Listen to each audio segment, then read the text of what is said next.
आणि सेफवरच्या हल्ल्यावेळी परिसरातील टॉवर लोकेशनची माहिती घेण्यास पोलिसांनी सुरुवात केली आहे। आरोपी कोणाशी बोलला याचा पोलिसांकडून सध्या तपास सुरू आहे। हल्ल्यावेळी ऍक्टिव्ह मोबाईलच्या आधारावरती सीडीआर देखील काढला जाईल अशी माहिती मिळते आहे।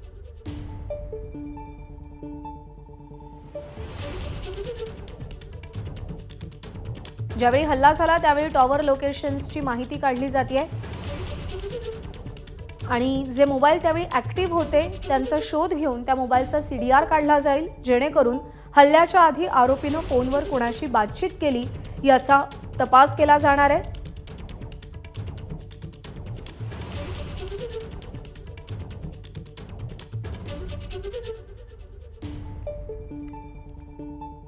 मध्यरात्रीच्या सुमारास सैफ अली खानवर हल्ला झाला। त्याच्या घरामध्ये हा हल्लेखोर घुसलेला होता।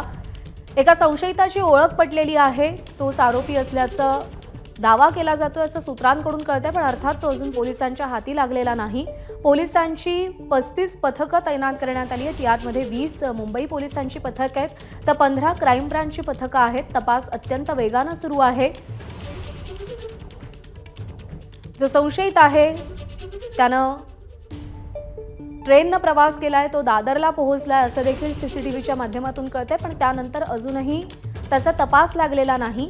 दरम्यान या सगळ्याच्या मुळाशी पोहोचण्याचा पोलिसांचा आता प्रयत्न असेल।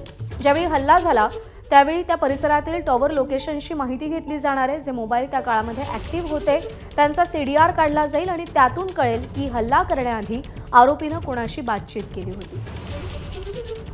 सूरज सावंत आपले प्रतिनिधी सध्या आपल्या सोबत आहेत। सूरज, आता तपासाचं पुढचं पाऊल आपल्याला पाहायला मिळतंय, मोबाईलचे सीडीआर काढण्याचा प्रयत्न होणार आहे, काय अपडेट्स आहेत? नक्कीच आपण पाहतोय की आरोपीच्या शोधासाठी सर्वच पथकं काम करतायत। त्याच्याच मदतीने आता इंटेलिजन्स कडनं देखील या आरोपीचा शोध घेतला जात आहे। त्या परिसरात ज्यावेळी ही चोरीची घटना घडली किंवा हल्ल्याची घटना घडली त्यावेळी किती मोबाईल्स हे चालू होते, त्यांचे लोकेशन काढले जात आहेत। त्या नंबरच्या आधारे कुणाशी कोणी कॉन्टॅक्ट केलेला आहे त्याचा देखील सीडीआर डाटा हा देखील काढला जात आहे। त्याचबरोबर आरोपीने या हल्ल्यानंतर तो वांद्रेच्या स्थानकाजवळ चालत जाताना दिसतोय, मात्र चालत जाताना एका सीसीटीव्हीत तो मोबाईलवरती बोलतानाही पाहायला मिळालेला आहे। बरोबर आहे, त्यामुळे पोलिसांनी आता वेगानं चक्र फिरवायला सुरुवात केली आहे। सूरज, धन्यवाद दिलेल्या माहितीसाठी।